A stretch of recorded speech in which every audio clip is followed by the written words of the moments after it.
नमस्कार, मैं कविता smart education college के डिजिटल प्लेटफॉर्म पर आपका स्वागत करती हूँ। हमने पिछले क्लास में एनाटॉमी और फिजियोलॉजी आपकी जो बुक है उसके बारे में पढ़ रहे थे, तो एनाटॉमी का मीनिंग हमने जान लिया था। अगर किसी ने नहीं देखा हो तो वो पिछली वीडियो में जाकर देख सकता है। आज हम जिक्र करेंगे फिजियोलॉजी। फिजियोलॉजी क्या होती है? फिजियोलॉजी जैसे एनाटॉमी के अंदर तो स्ट्रक्चर बन गया कि ह्यूमन बॉडी का स्ट्रक्चर कैसा है, लेकिन फिजियोलॉजी क्या होता है कि हाउ बंद करियो द हाउ द करो बॉडी स्ट्रक्चर वर्क प्रॉपरली। कि फिजियोलॉजी के अंदर हम इसकी डेफिनेशन क्या है कि किस टाइप से हमारा जो बॉडी स्ट्रक्चर, एनाटॉमी के थ्रू तो हमारा बॉडी स्ट्रक्चर बना था, लेकिन वो वर्क प्रोसेस करेगा कैसे करेगा, वो फिजियोलॉजी की डेफिनेशन में आता है। कि फिजियोलॉजी यही बताता है कि हमारा जो बॉडी स्ट्रक्चर है वो किस टाइप से काम करता है। लाइक जैसे हमारा डाइजेस्टिव सिस्टम है, डाइजेस्टिव सिस्टम है तो डाइजेस्टिव सिस्टम ये तो है नहीं कि बॉडी का कोई एक ऑर्गन इसके अंदर काम कर रहा है और हमारा पूरा फूड डाइजेस्ट हो रहा है। हम जानते हैं कि माउथ से हम खाना चबाते हैं, उसके अंदर लार भी मिलती है, उसके बाद हमारी जो ग्रास नली जिसे हम बोलते हैं, जो वो खाना लेकर जाती है माउथ से खाना जाएगा इस नली के अंदर, उसके बाद ये स्टोमच के अंदर जाएगा। स्टोमच में आपको पता है कि जैसे मान लो यहाँ HCl रिलीज होता है तो वो जो है यहाँ पर खाना पचता है। जैसे आपको पता है कि हमारी बॉडी जो है, जो हम खाना खाते हैं वो सीधा एब्जॉर्ब नहीं कर पाती। क्यों नहीं कर पाती? क्योंकि हम कॉम्प्लेक्स फूड लेते हैं, कॉम्प्लेक्स फूड लेंगे, लेकिन हमारी बॉडी जो है उन्हीं न्यूट्रिशन का यूज कर सकती है जो सिंपल फॉर्म में हो। जैसे मान लो कि कार्बोहाइड्रेट है, कार्बोहाइड्रेट जो है उसको कैसे तोड़ा जाएगा, उसको ग्लूकोज के अंदर तोड़ा जाएगा। ग्लूकोज के अंदर फूड टूट के उसके बाद जैसे मान लो अब हम बीमार हो जाते हैं, फूड नहीं कर पाते, तो डॉक्टर सबसे पहले ग्लूकोज लगाता है। क्यों? क्योंकि ये सिंपलेस्ट फॉर्म है कार्बोहाइड्रेट की हमारी बॉडी को एनर्जी देने के लिए। तो यही प्रोसेस रहता है। फिजियोलॉजी बताता है कि बॉडी कैसे काम करेगी। ठीक है, ये नोट डाउन करो, उसके बाद आगे चलते हैं। अब हम बात करते हैं लेवल ऑफ ऑर्गेनाइजेशन कि हमारा जो ह्यूमन की बॉडी जो है उसका निर्माण किन किन लेवल से होकर हुआ है। आपको पता है कि स्ट्रक्चर जो है, किसी भी चीज का स्ट्रक्चर हम मान लेते हैं कि मानव भी कोई चीज बनाता है, ह्यूमन बीइंग अगर कोई चीज बनाता है आर्टिफिशियल, उसके अंदर भी रॉ मटेरियल कुछ और होता है, लेकिन बाद में जो फाइनल गुड आती है वो कुछ अलग होती है। तो उसी टाइप से हमारी जो बॉडी का जो हम स्ट्रक्चर देखें तो उसके अंदर सबसे इंपॉर्टेंट रोल रहता है एटम का, क्योंकि सबसे पहले एटम आया कि मतलब छोटे छोटे अणु कौन सा होता है कि एक पार्टिकल आया, एक पार्टिकल से मिलकर ग्रुप ऑफ पार्टिकल से बना मॉलिक्यूल बन गया। अब जैसे मान लो ये अकेला था, लेकिन अब ग्रुप बन गया तो ये मॉलिक्यूल हो गया। जैसे ही ग्रुप मॉलिक्यूल्स का ग्रुप, बहुत सारे ग्रुप्स मिले आपस में मॉलिक्यूल्स के, तो इन्होंने कर दिया सेल का निर्माण। जैसे ही सेल का निर्माण हुआ तो ऐसा तो है नहीं कि एक ही सेल से, आपको पता है कि हमारी जो सबसे इंपॉर्टेंट है ह्यूमन बॉडी के अंदर वो सेल होती है, क्योंकि सेल से ही हम जानते हैं कि पूरी बॉडी हमारी सेल से बिछी हुई है। जैसे मान लो ऐसे ऐसे ऐसे सारी नसें वगैरह हैं, ये सारी सेल से ही बनी हुई है। तो जब बहुत सारी सेल्स मिल गई तो किसका निर्माण हुआ? टिश्यू का। अब टिश्यू बन गया तो टिश्यू से क्या हो गया कि मतलब फंडामेंटल, आप देख लो फंडामेंटल तो सेल थी, लेकिन बहुत सारी फंडामेंटल इकाइयां जब आपस में मिल गई तो उन्होंने टिश्यू का निर्माण कर दिया। अब टिश्यू से भी ह्यूमन बॉडी नहीं बन सकती, ना कोई ऑर्गन बन सकता, लेकिन बहुत सारे टिश्यूज के ग्रुप आपस में मिले तो हमारा ऑर्गन बन गया। ऑर्गन से मीनिंग है कि हमारी बॉडी का कोई एक पार्ट बन गया। जैसे मान लो कि हमारा हार्ट बन गया, ऑर्गन हो गया वो। तो जैसे मान लो बहुत सारी सेल्स आपस में मिलकर टिश्यू का निर्माण कर रही थी, टिश्यू बन गया। टिश्यू बनने के बाद बहुत सारे टिश्यूज आपस में कनेक्ट हो गए, टिश्यूज आपस में कनेक्ट हो गए तो उन्होंने क्या बनाया, उन्होंने ऑर्गन का निर्माण किया। ऑर्गन लाइक टिश्यू से हमारा ऑर्गन बन गया, ऑर्गन लाइक जैसे हार्ट बन गया, या फिर हमारे जो अंदर टिथ हैं वो बन गए, या फिर जो हमारी जीभ है जिसकी हेल्प से हम बोल पा रहे हैं, ये सभी ऑर्गन्स हैं हमारे। ऑर्गन बनने के बाद जब बहुत सारे ऑर्गन आपस में कनेक्ट करके किसी वर्क को पूरा करने के लिए तैयार होते हैं तो उस पूरे सिस्टम को ऑर्गन सिस्टम कहते हैं। ऑर्गन सिस्टम के अंदर क्या होता है, जैसे मान लो कि हमारा हार्ट जो है वो पंप कर रहा है, पंप के थ्रू ब्लड के अंदर ऑक्सीजन मिला रहा है, कार्बन डाइऑक्साइड हमारे सांस के द्वारा बाहर निकाल रहा है, तो ये पूरा प्रोसेस है ये ऑर्गन सिस्टम के थ्रू है, क्योंकि इससे हमारी नोज भी कनेक्टेड है, हार्ट भी कनेक्टेड है, हमारी आर्टरी और वेन्स भी कनेक्टेड हैं।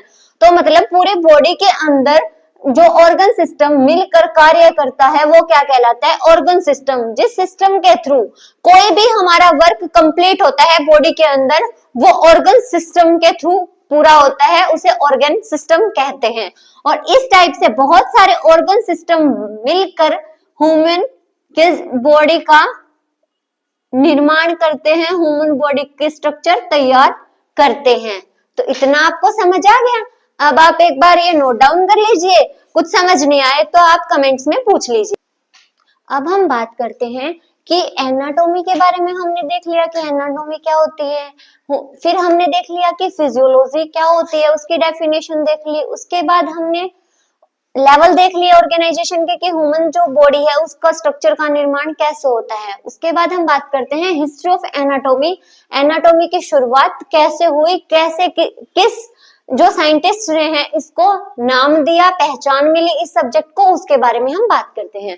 तो सबसे पहले आते हैं हिप्पोकैरेट्स। हिप्पोकैरेट्स जो है फर्स्ट पर्सन थे जिन्होंने एनाटॉमी वर्ड का यूज किया था।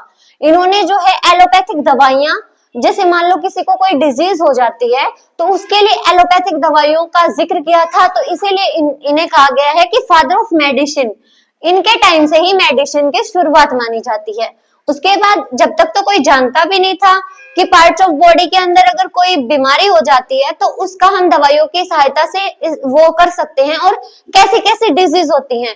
तो जो डिजीज वगैरह पता करने के लिए सबसे पहले इन्होंने एनाटॉमी वर्ड की शुरुआत की थी, और इसीलिए इनको माना जाता है फाउंडर ऑफ एनाटॉमी। ये जो है एनाटॉमी के फाउंडर थे। नेक्स्ट हम बात कर लेते हैं हीरोफिलिप्स। हीरोफिलिस कौन थे? हीरोफिलिस थे father of anatomy. Father of anatomy क्यों थे? क्योंकि जो इन्होंने थे एनाटॉमी वर्ड दे दिया, ह्यूमन स्ट्रक्चर का बता दिया कि ऐसे ऐसे ह्यूमन स्ट्रक्चर वर्क करते हैं, उसके अंदर कोई दिक्कत आ जाती है, डिजीज हो जाती है, तो जो प्रोसेस है वो रुक जाता है। लेकिन इन्होंने जो है पार्टिसिपेशन कर दिया, डाइसेक्शन कर दिया आर्टरी का, वेन्स का, नर्व्स का, कि इनका अलग अलग वर्क डिसाइड कर दिया कि कौन सा क्या वर्क करता है। इसीलिए इन्हें माना जाता है फादर ऑफ एनाटॉमी। उसके बाद हम बात करते हैं एंड्रस वेसेलस। एंड्रस वेसेलस कौन है? एंड्रस वेसेलस ने मॉडर्न टेक्निक के यूज से ह्यूमन बॉडी के अंदर आने वाली डिजीज को मतलब निकालने के लिए या फिर डिजीज को ठीक करने के लिए इन्होंने मॉडर्न टेक्निक्स का यूज किया था, इसीलिए ये जो है मॉडर्न एनाटॉमी के फादर माने जाते हैं। नेक्स्ट हम बात कर लेते हैं एरिस्टोटल। एरिस्टोटल ने क्या किया? कंपेयर किया बॉडी पार्ट का जो डाइसेक्शन हो गया था उसको कंपेयर करने के बाद कि कैसे एनाटॉमी को कंपेयर कर दिया। जैसे मान लो हार्ट का ये फंक्शन है, हार्ट ये वर्क करता है। डाइसेक्शन को इन्होंने अलग कर दिया कि डाइजेस्टिव सिस्टम ऐसे वर्क करता है। लंग्स को इन्होंने अलग कर दिया कि लंग्स का ये यूज है और इन कामों में आता है। तो इसीलिए इन्होंने जो है कंपेटिटिव जो एनाटॉमी है उसका जन्मदाता कहा जाता है।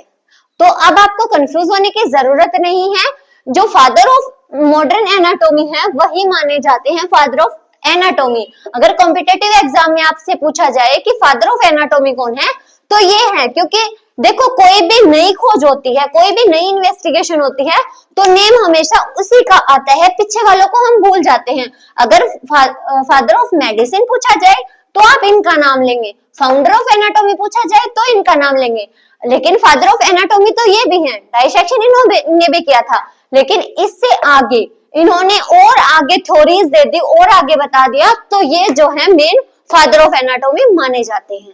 ठीक है जी। हम बात करते हैं ब्रांचेस ऑफ एनाटॉमी कि एनाटॉमी को हम कितनी ब्रांचेस के अंदर तोड़ सकते हैं। आपको पता है कि कोई भी सब्जेक्ट को हम एक साथ नहीं पढ़ सकते, उसको पूरा पढ़ने के लिए, डीपली स्टडी करने के लिए हमें उनकी ब्रांचेस करनी पड़ती हैं। तो इसीलिए इसलिए हम पढ़ेंगे अब ब्रांचेस ऑफ एनाटॉमी। एनाटॉमी की ब्रांचेस कौन कौन सी हैं? Gross anatomy, microscopic, developmental, surface. एक बार इन चारों की स्टडी करते हैं, उसके बाद आगे ब्रांचेस पे चलते हैं।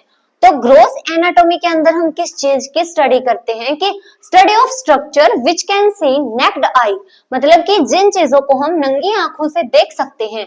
जैसे मान लो कि मेरी नाक, मेरे कान, मेरी आंखें, मेरे होठ, इन चीजों को, या फिर दांत, जो बोलने पर या फिर किसी टाइप से हम अपनी आंखों से उन चीजों को देख सकते हैं, तो उन चीजों की स्टडी करते हैं हम ग्रोस एनाटॉमी के अंदर। जैसे आई, नोज, ईयर, इन सब चीजों की स्टडी होगी इनके अंदर।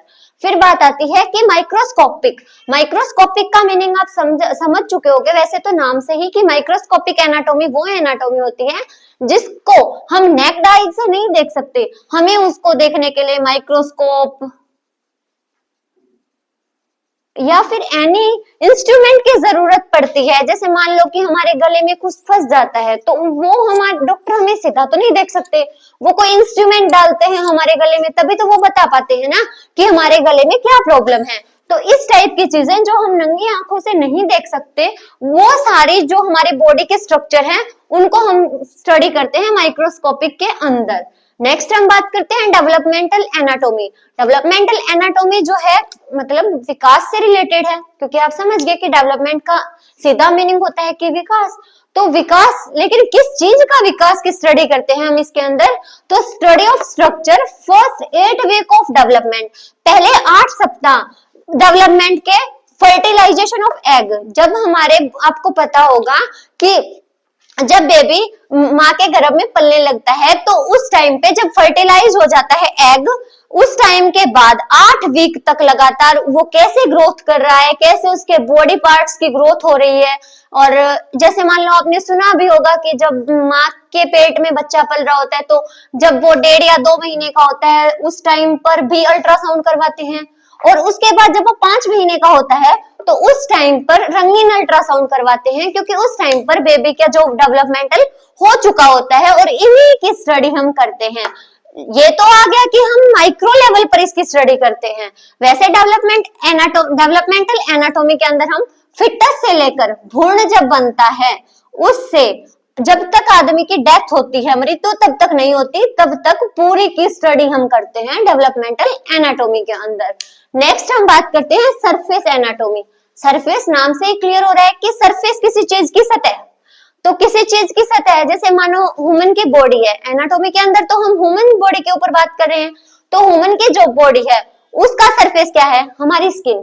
क्योंकि जैसे ही हम कहीं हाथ लगाते हैं तो सीधा टच कहाँ होता है? स्किन के ऊपर, तो ये होती है सरफेस। तो study of structure of surface of human body, like जैसे स्किन के ऊपर टच कर रहे हैं तो स्किन की स्टडी करते हैं, स्किन की सारी डिजीज, स्किन के अंदर क्या क्या डिसऑर्डर उत्पन्न हो सकते हैं, क्या क्या एलर्जी हो सकती है, किन किन चीजों से एलर्जी होती है, उन सब चीजों की स्टडी हम इसके अंदर करते हैं। अब आप एक बार ये नोट डाउन कीजिए, उसके बाद हम आगे स्टडी करते हैं। हम बात करते हैं कि regional anatomy, systematic anatomy, cadaveric anatomy and living anatomy.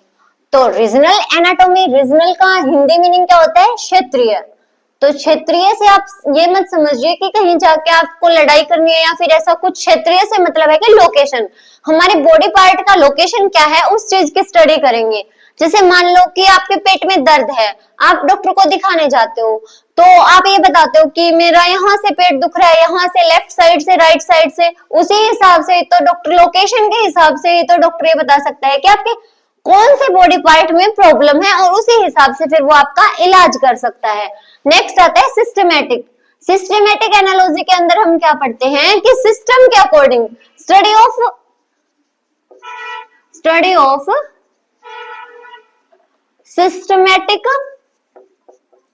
Systematic body part, like पहले हम माउथ की स्टडी करें, उसके बाद हम बात करते हैं कि उसके बाद हम अंदर के किसी भी पार्ट की, जैसे स्टोमच की बात करें, स्टोमच की बात कर ली, स्टोमच के बाद आप लीवर की बात कर लो, इन सब चीजों की सिस्टमेटिक ढंग से स्टडी करते हैं। वो क्या हो गया, सिस्टमेटिक एनाटॉमी, मतलब कि हर एक बॉडी पार्ट को इक्वल वैल्यू देते हैं और उसकी अलग अलग हम स्टडी करते हैं सिस्टमेटिक ढंग से। उसके बाद आता है कैडावेरिक एनाटॉमी। कैडावेरिक एनाटॉमी के अंदर क्या बात करते हैं कि हम स्टडी करते हैं डेड और प्रिजर्व बॉडी की। जो आदमी मर चुका है, आपको सुना होगा, आपने सुना होगा कि पोस्टमार्टम कर देते हैं आदमी का मरने के बाद, तो जो उनके बॉडी पार्ट हम निकालते हैं, डॉक्टर निकालता है, वो प्रिजर्वेशन के अंदर, मानव ह्यूमन बॉडी के अंदर वो कैसे वर्क कर रहे हैं, और प्रिजर्व है अगर वो बॉडी, तो संग्रहित कर ली गई वो बॉडी, उस टाइम पे वो सेम वर्क करता है या फिर उसकी वर्क कैपेसिटी है, उसके अंदर कोई प्रॉब्लम आती है या फिर कोई डिफेक्ट आता है, इन सब चीजों की हम स्टडी करते हैं कैडावेरिक एनाटॉमी के अंदर। नेक्स्ट हमारा आता है लिविंग एनाटॉमी। लिविंग का मीनिंग होता है जीवित। तो कोई भी जो जीवित इंसान है, कोई भी जो जीवित ह्यूमन है, लाइव है, वो उसकी स्टडी करते हैं। लाइक जैसे मान लो कि हमें बुखार हो जाता है, तो डॉक्टर हमारे यहाँ से नर्व चेक करता है, या फिर हमारी दिल की धड़कन बहुत तेज हो जाती है, हार्ट बीट बढ़ जाती है, उस टाइम पे डॉक्टर स्टेथोस्कोप लगा के यहाँ से हमारी जो धड़कन सुनने की कोशिश करता है, तो वो सब स्टडी करते हैं हम लिविंग एनाटॉमी के अंदर। अब ये नोट डाउन कीजिए आप, उसके बाद अगली ब्रांचेस करते हैं।